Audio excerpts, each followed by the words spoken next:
and welcome to the Green Path Psychotherapy Podcast. I'm Alex, and this is my colleague Gianluca. We both work at Green Path Psychotherapy. We're both psychotherapists there. And today we're going to be talking about the psychology of kids who are born to immigrant parents. And so the reason I bring this up is that obviously living in a very multicultural city, there are a lot of people that have experienced this. Obviously, with new wave of immigration, that this is definitely something that a lot of people do experience being second generation children. And I myself, growing up with a lot of friends who are second generation, I myself am second generation. So Gianluca also has his personal experience. We thought it would be a good idea to talk about this and how this applies to our therapeutic work, right? What does this mean for clients who are coming in? And how is the psychology different from, let's say, someone who's had parents who have been here living in Canada for several generations? And just a side point too, I say Canada, so we are recording this from Toronto, Canada, and that gives context because it is a highly multicultural city. So that's why we can bring this bit of experience to this discussion today. So I thought a good place to start would be maybe just sharing a bit of personal experience around being children of immigrant parents, since I said that both Gianluca and I have experience with that. So both of my parents, they immigrated from Argentina, and they had my sister and I here. We have all of our family living back home in Argentina, so it really was starting a whole new life here and creating family with people that aren't blood. And yeah, and I just kind of seen the struggle of having two immigrant parents, having to learn a new language. They were also older when they moved to Canada. They were in their 30s by that point, and learning English, figuring out their careers and how to transfer whatever their education and credentials to this new society, meeting people, building community here, going through all the changes of a different kind of economy, as well as even just raising young children here. This was also something that I've seen growing up, right? And the struggles and the sacrifices that they've made as well. And then also being in classes where I would actually say most of the students, and even thinking about my current friends, most of them are actually second generation. Not all of them, but second generation. I think there is something to it where there's a certain kind of commonality that I found with some of these people because it is a different kind of vibe. And even just the feeling of not really truly fitting into Canadian society, that was always something that I felt like I could connect with other people who are also born to immigrant parents. So I'll let Gianluca, why don't you share a little bit about your personal experience and how you feel like this really does apply to you, your upbringing, and then also how you bring this into your own clinical work. Of course. So I find myself almost, let's say, not quite sure whether I'd be categorized as a first or a second generation immigrant child. And the reason for that, just by way of brief background, my father was born here in Canada to Italian immigrant parents. So he's Italian Canadian, that's how you describe him. And as an adult, he moved to Italy for work, where he met my mother. A few years later, I was born. And so I spent the first 5 years of my life in Italy, very much, let's say, in the family orbit of my mom's side of the family. And then they ultimately decided to move for my dad back to Canada here in Toronto. And then my sisters were born by the time that we moved here. So growing up, it was interesting. I grew up in a very, call it, Italian Canadian neighborhood in a suburb of Toronto. But pretty quickly, I realized that my experience as someone born in Italy of my time and generation in the 90s was already different from the cultural milieu of Italian Canadians who, generally speaking, had immigrated 2 generations earlier, back in my dad's generation.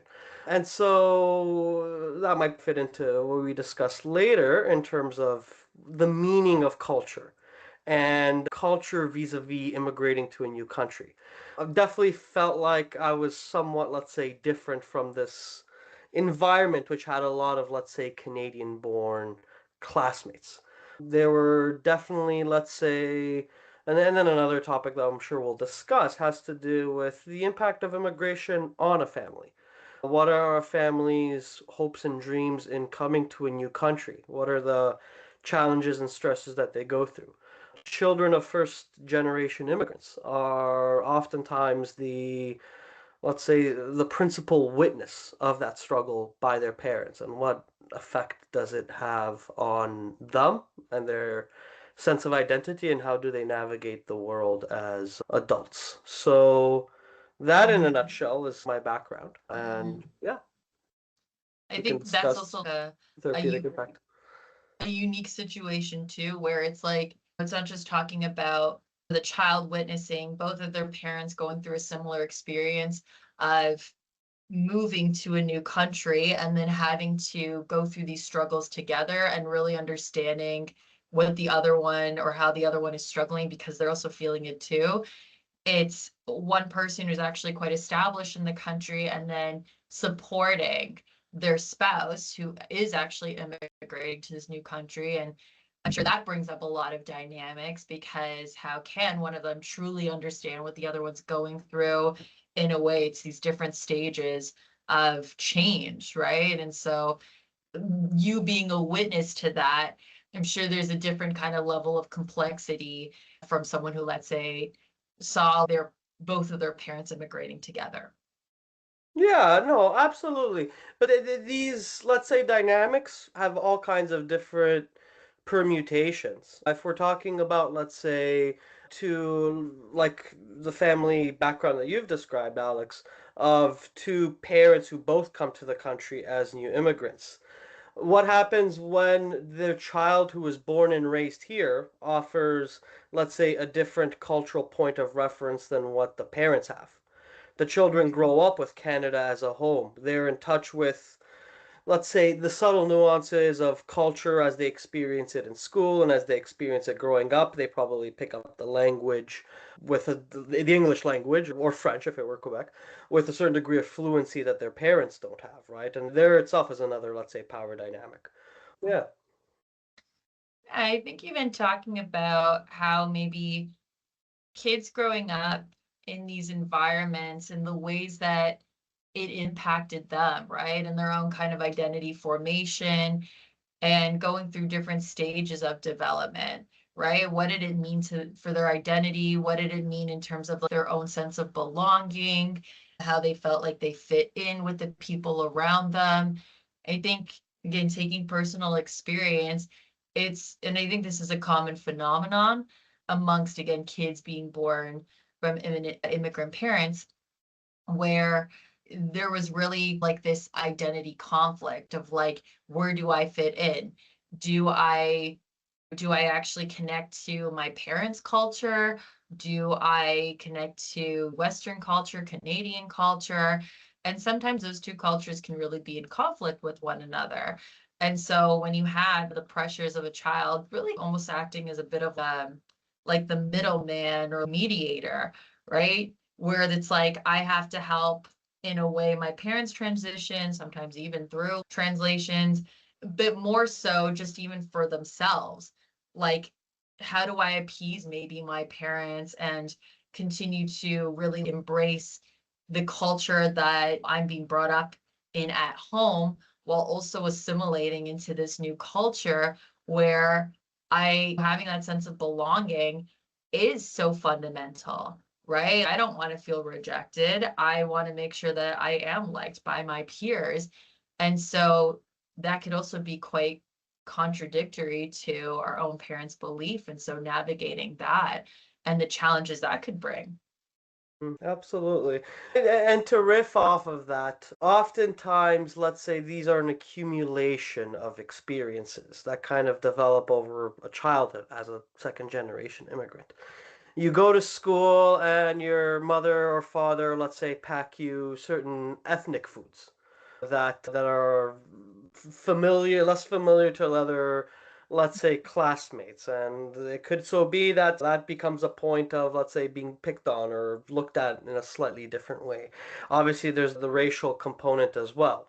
Oftentimes, kids experience, let's say, the difference of culture through the school environment first. And so, depending on exactly where, let's say, a family gets settled and what's the demographic of that community, that might not necessarily be the case in jurisdictions and neighborhoods that are quite multicultural, and there is no, let's say, dominant majority culture, right? That is one of the Mhm. beautiful things about life in Canada, or parts of Canada, anyways. But then with that, like you said, you take that example. Later on, another point of tension in the work that I do with some clients had to do with, let's say, adolescence and teenage years, and the phase of life where our identity begins to form, specifically our social identity. And let's say navigating, let's say, what are your own expectations as a teenager in terms of, let's say, the socially appropriate behaviors that you see from your peers. Let's say Mhm. you see your peers dating with what seems to be like a certain degree of you do what you want kind of thing, and that seems to be the kind of cultural milieu. But perhaps your parents come from cultures where there's some very baked in expectations of what dating should look like, or what Mhm. adolescent appropriate freedom should look like. And so you experience that kind of conflict or tension as well, where as a teenager, still depending on their parents, there's only so much, let's say, conflict and rebellion that you can tolerate. There's still that parental relationship and attachment where maybe to some extent, whatever your own parents' viewpoints are, you internalize and adopt for yourself. But they nonetheless become, let's say, ways in which you experience in youth. Let's say that kind of contrasts, I should say, Alex, that you mentioned around, let's say, these two cultures, these disparate notions of identities, and how do we reconcile them? Yeah, I think those are really good points. Even just the location, right? Where are people immigrating to? Where, as you talk about different parts of Canada, I've had clients who coming from a culture or they're coming from a culture that's so distinct from Canadian culture, but then they immigrate to maybe these smaller cities or smaller towns, even within Canada. And really, the crux of the work we do together is how hard that was for them assimilating because there were very visible differences to their peers. And so, even if they acted in a certain way, and they would describe the term of being like whitewashed, you look different from your peers, and that's not something you can just ignore, or at least that's not what other people ignored. And whether that's an internal feeling of I know I'm different from other people, or whether that was actually just something that was overtly stated from their peers, right? It's a very kind of known difference, but also even this sense of rejection, right? I just don't feel like I truly belong. And then also maybe the age of immigration too, right? A child who immigrates at the age of 4 years old, where they're still learning language, and maybe it's a lot easier to already introduce a different language. It gives them more time to grow with their peers and kind of match those developmental milestones versus someone who immigrated in their teen years, where again, identity formation is essential, but also it's harder to learn a language at that point. The development of self-consciousness, things are just more amplified at that time, and that can be a harder adjustment as well. Absolutely, absolutely. I think a lot of what we're discussing does touch on the theme that no two immigration experiences are alike, right? So, I Mm, mean, as therapists, we are sensitive to that and curious to understand the unique circumstances of our given clients, let's say, immigration and intercultural experience. Just speaking to the point of, let's say, the location and the broader, let's say, community context in which a given family immigrates. That's also a huge factor. There is, on the one, call it end of the spectrum, like you said, a family kind of immigrating being the only representative or one of the few representatives of their country of origin in the wider community. Maybe that community is very diversified and multicultural, where there's no majority culture, maybe there is. And then there's the opposite end of the spectrum, or something maybe not spectrum, but quite different, of immigrant, like ethnically based immigrant communities. And moving into mhm. that community, which is almost like a small, let's say, community or societal bubble in and of Yeah. itself. I have direct experience of this, but also with clients that I work with, particularly, let's say, a Southern European background. Greek communities, Italian community, even the Jewish diaspora from Europe community. All these, let's say, cultures that had their main wave of immigration back in the and have established themselves such that, let's say, a second generation immigrant child might have had parents who lived here already for most of their lives, and Mhm. it's a different cultural milieu. It already stands Totally. Yeah. itself apart from, let's say, call it the broader Canadian context. But Yeah. there is the navigation of norms that are like, I can share my mother's experience of her sense of what it was to be, call it Italian, even the way in which she spoke Italian. There's just a lot of norms around social interaction, relationships, friendships. There was a difference between, let's say, her experience as somebody who came to Canada as an adult Italian woman in the 90s Hmm. versus one who came, let's say, 30, 40 years prior, and that was the kind of the majority community, right? Anyways, I feel like I'm going off on a tangent, but the point is that there is a lot of no two immigration experiences are alike. Yeah. Yeah. Absolutely. I think bringing that into the clinical work, it's also hard to maybe say a very specific manifestation, let's say symptoms or challenges that a client who has these kind of immigration stories will tell. But what have you found in terms of the clients who do bring these kind of challenges to the work that you do in clinical practice? Like, how do they show up? Are there some overlap of symptoms, regardless of what their immigration experience has been with people that you work with? As the question suggests, they can very much differ. One thing that does come up quite a bit, and is something that I watch out for, is immigration typically, and especially if we're talking about second generation immigrant children, is something that's been experienced as a family, right? And so it's at the, let's say, call it the unit of family and family relationships Mhm. that, let's say, the experience of immigration oftentimes comes up. So, let's say one expression, just one of several, could be, let's say, an adult client who comes in feeling this, call it generalized anxiety, this generalized unease about, I don't know, either, let's say, some relationship, like the romantic partner they're currently with, or their work, or just how the different main parts of their life are assembled together, and then referencing that alongside this sort of sense of having an unresolved relationship with their parents or with their Mhm. family in general. And then the more you, let's say, explore and explore that really, you, as the therapist, you get the increasing sense that, okay, this tension that's experienced around the family comes from this, let's say, adult child, either, let's say, living their life that their parents expected them to live. And that's another thing we haven't touched on. Maybe we can get into a little bit further later on. But let's say the cultural legacies or the stories of the immigration experience that the family develops. Yeah. We came here from this war-torn country or from this impoverished country to make a life out of ourselves, to climb up out of this, let's say, story of desperation. We, parents, are so heavily invested sacrificing our own well-being so that you can become a doctor, Mhm. lawyer, engineer, etc. But maybe there's like a tension around that.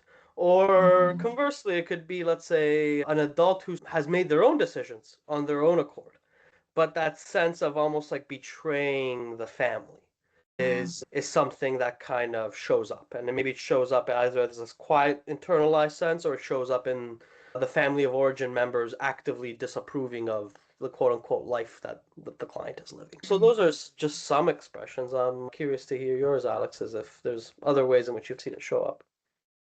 Yeah, I think as you were talking about even just that kind of like the pressure that a lot of these kids that have grown up, but also feeling those pressures along the way do carry. And I think about the intergenerational trauma piece, right? And how a lot of these kids almost feel like they owe their parents in a different way. They're indebted to them for making these sacrifices. They've seen how hard it's been for them and to make this life possible for the child, that there's this almost like internal pressure to, like, I owe them and I have to make up for that. And so in a way they can, like, their idea of what a fulfilling life is, maybe the values that they hold, the objectives that they have, it's hard to separate from their parents. And because of that, they can lose that sense of self. So it's this kind of ongoing identity crisis of, I want to make my parents proud. I also want to live a life that feels purposeful for me, but how do I separate the two? And also maybe even just the shame around not being able to fully assimilate into any culture, right? And so to continue to carry that identity crisis of, I still don't really feel connected to my parents' culture. I remember when I was a kid and I would visit my family back in Argentina several times. I speak Spanish, but there's always been an accent, and our family members there, people there, when I talked to them, they knew instantly that I wasn't from there. And there was always that kind of reminder of, oh, you're not from here. And so even that piece of, oh, okay, I guess even if I do feel the sense of connection, people don't really accept me as really being part of the culture. And so that can always feel a little bit rejecting in some sense, or even just the way that we fit into Canadian culture, right? And so when there hasn't been that successful integration of either culture, I think it can really create this inner conflict of, like, how do I identify? Who am I? And maybe even this lost sense of community and social isolation piece, right? I don't think like, I haven't found a group of people who can understand what I'm going through. And so I just live in this perpetual solitude of, like, always feeling this way, but never really feeling fully understood. So from there, maybe we can talk, and I'm curious to hear your thoughts, Alex, around, let's say, what would, having identified these different, let's say, experiences, Yeah. which factor into a client's experience of themselves, or even certain mental health symptoms, worries, anxieties, feeling sucking Hmm. in low about life. What would you say are some generalizable themes about what therapeutic work can entail, such Yeah. that, let's say, one's identity as a second generation, as a immigrant, as the child of immigrant parents, Yeah. can have about, let's say, just generally feeling good or better about themselves, but making sense of their own experience as the children of immigrants. So what are some themes of Mhm. therapeutic work? Well, the first thing that pops up, and maybe this is just because we are a trauma clinic, so I'm always thinking in terms of trauma, but how do we process the intergenerational trauma, right? What is that burden that we feel like we're carrying, and then in a way continues to haunt us and really highly influence the decisions that we're making? I don't think that's ever going to be something that we can fully separate from, even when we process the trauma. But I think really understanding what it was like, especially for a child witnessing the struggles of their parents, and maybe even just that comparison factor of, I didn't see my friends have to go through that struggle or had to see their parents struggle in that way. And so what was it like? And I'm sure there's a lot of different, and like, just a variety of challenges. Maybe for some, it meant parents weren't always around because they had to work longer hours or multiple jobs in order to make it work here. Maybe it didn't always mean that there was food on the table. Maybe again, it was having to miss out on certain opportunities because parents needed their child to be their translator for, let's say, a doctor or hospital visit or an important event, right? So there's almost maybe a kind of different level of, I don't know, speed of maturation and having to grieve one's youth from an earlier age and really processing that piece, right? What was it like to maybe lose that sense of youth at that age? When do you really feel like you were born? When did you feel like you lost that shift? And what were maybe some memories that really stick out at you that embody that experience? And reconnecting maybe with that inner child and what they truly needed during that time, because that must have felt quite isolating for a child to be carrying all of that, not aware of it because that was just their reality and they were surviving. But now looking back, what it was like for them to have to carry that burden that maybe they don't have to carry anymore now, and being able to separate that younger burden from the burden that we feel like we have to carry now, but maybe we don't because we're adults. We've grown up and we can take care of ourselves, and we can live a life that is different from our parents or the way that our parents brought us up. Yeah. Absolutely. Yeah. What about you? What comes to mind in terms of therapeutic work?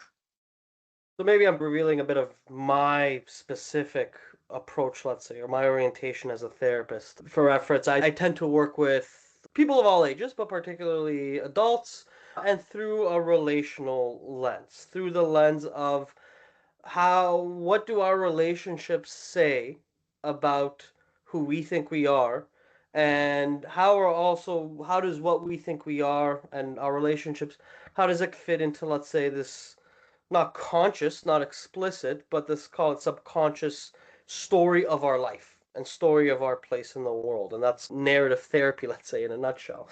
So it actually builds off of what you were saying about, let's say, processing the past, processing the traumas and the emotionally difficult experiences of the past.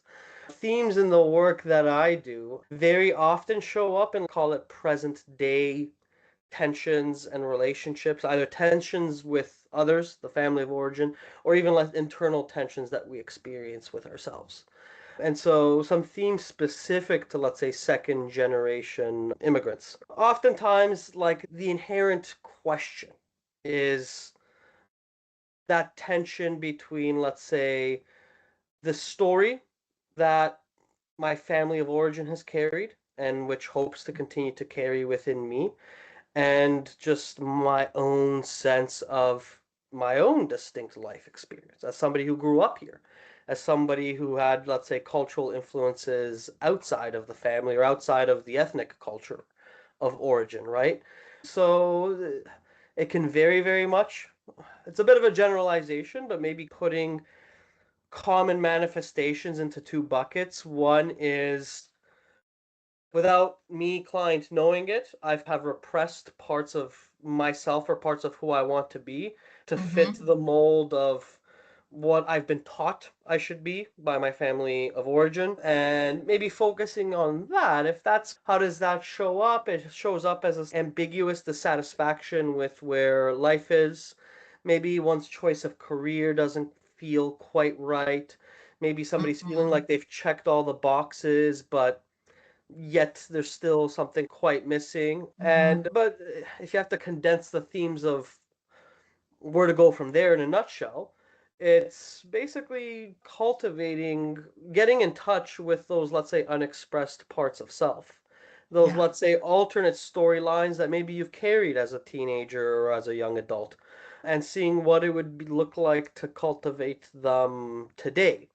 And also, call it, in a certain sense, confront that fear of breaking away from the family, whether it's a Mm-hmm. feeling of guilt, whether it's a worry of kind of being Mm-hmm. estranged from one's family. It's coming in line with the realization that, if something's not right with how you feel like you're living your life and you feel like you're living somebody else's life and life story, Mm-hmm. then how long can you expect yourself to sustain that? Fundamentally, life Mm-hmm. changes, life moves on. Parents die, siblings die. If you were to Mm-hmm. have children of your own, they would be third generation immigrants, and the story so goes on, right? So that's one category. The other category, which sometimes stems from that first, is those challenges that clients might bring to therapy, which involved, like, actually experiencing conflict or rejection or disapproval from that family of origin because they've made choices of their own accord which don't fit the expectations. And that's really a different category of work altogether. A lot of that involves, call it, processing the grief, processing how, let's say, that ongoing guilt or unease or feeling like that you have to fight for the right to be who you are, or else you lose something that you were expecting to have around, a healthy relationship with your family of origin. What is it like to feel like you're losing that? And from there, fundamentally, grief never goes away, but it's about how does life adapt around something that can't be taken back, right? A lot of it too, though, is this kind of, let's say, what are the long-term stories and narratives that we want to, let's say, carry about whatever disruptive relationship we have with our family. And there, the Mhm. theme that you said, Alex, around intergenerational trauma rings very true, which is the possibility that there doesn't have to be a story where I am the prodigal son or daughter who never quite comes back home, or that I have to live the life that my parents wanted for me as a way of as a way of feeling belonging with the people that I grew up with. Either I'm bad or they're bad. Mm. Intergenerational trauma and as like immigration trauma really speaks to the fact that it does neither has to be the case. Moving Yeah. countries is a particularly challenging thing, which affects your sense of identity, like you as the immigrant. It impacts so many things that I can't even list here. That Yeah. sometimes coming to terms with one's own life story as a second generation immigrant is the one of coming to terms with the reality that was going to be the experience. That Yeah. all these changes and losses and unfinished business was kind of part of the reality. And it's neither your parents' fault nor is it your fault for wanting something different than what your parents or family members had imagined. At which point, it's just taking stock of that, coming to terms with that, and then maybe even finding some space for gratitude for those dimensions of the immigrant experience, which were strength building, which were Mm. positive. Your parents pushing you hard to become a doctor, a lawyer, or whatever, even if you weren't that, they instilled some kind of discipline that serves you well as you navigate the rest of your life, right? So Yeah. it's a process of taking stock of the good and the bad and doing it Yeah. within a space of self-compassion and acceptance, really. Yeah. Yeah. And like that piece about the individuation process doesn't have to be black or white. It doesn't necessarily mean that if I'm separating myself from my parents, that's estrangement, or that, like you said, the culture isn't bad or this culture isn't bad. It's how do I bring all of these experiences into my idea of self and learn to balance all of these pieces, right? And I guess that piece and where therapy can be helpful too is highlighting what those values are, like what truly is important to the person. Again, it doesn't necessarily mean it's going to be an obvious thing. I think this way, my parents think that, because it could very well be like, I've just learned that this is important, so it's hard for me to not think it's important. And so that is a bit of that process.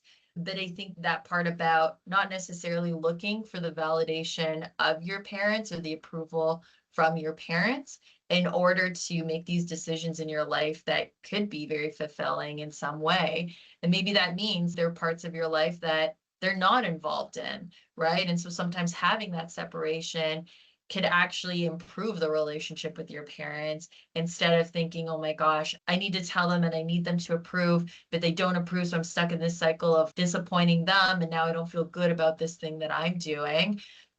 A healthy boundary is can be really effective for enhancing a relationship, but it also takes courage to do that, right? And I know there could be a lot of shame around that as well. And so these are the things that a therapist can really help a client process to help maybe navigate those decisions in their life. Absolutely, absolutely. And that kind of touches on a point. As therapists, we're always cautious, particularly when we're working with individuals. So the family members, this family story that we're talking about is outside of the therapist's, let's say, view. We're always cautious about, let's say, making assumptions about how other people outside of the therapeutic chair are going to react to those boundaries that we're talking about that our clients might learn to develop. But we also hold out the possibility, and you can describe this as helping the people we serve experience the present as the present instead of this, let's say, present that's been fogged up or smudged by experiences and impressions of the past, is Mhm. that we all change, whether we can help it or not. And that also includes our family of origin, if they're still alive and around. Some tension that you might have been carrying and internalizing as something that came up when you were 15. For all you know, you could be 40 now and your parents are and they've changed too. You might be used to seeing them in a certain way, but that doesn't necessarily mean that they still are. So that's already another specific permutation, but the point is like how do we even experience the story of or the family story of immigration? Yeah. here in the present moment, and instead of Yeah. this thing that's been frozen in the difficult past where all of our most difficult memories come up, right? So also dovetailing in with, in a way, trauma work is very much in that same theme too, right? That's also very Adlerian, right? You don't have to be that victim of your past. How do I, and if we do continue to kind of replay that, what does that function for us in order to move forward? So I want to thank you for taking the time today to have this conversation with me. I think this is such an important conversation because so many of our clients bring, of course, their own life experiences, whether they're an immigrant, whether their parents are immigrants, right? And so, how does that inform the work that we do? I think it's important for therapists as well to have that level of cultural competency to understand how these different cultures do impact our clients' lives, right? And how that can sometimes serve as a bit of, or feel like there's this conflict with Canadian society. But I think overall, just really highlighting the ways that it impacts a person as they grow up in different developmental stages of their life. Obviously, there are a lot of nuances as well when it comes to the immigration experience, the age that the person was when they moved, being first generation or second generation, where they moved as well, the differences in the culture that they came from, the culture that they're now living in, and how that impacts a person in their adult years, what they bring to therapy, and the ways that we as therapists can help support clients through some of those challenges as well. So thanks everyone for also watching this. We have a few episodes out as well, so feel free to take a look. If you found this conversation interesting, feel free to subscribe to our channel. You can also reach out to us at greenpathpsychotherapy.com. You can check out our website. You can reach out to any of the clinicians you've seen on our podcast. Gianluca and I are just one of them, or two of them. But there are also some other clinicians as well that have some really great perspectives on the different topics that we do talk about in this podcast. So thanks again for joining us, and we'll see you again soon. It's been a pleasure. Thank you. Bye.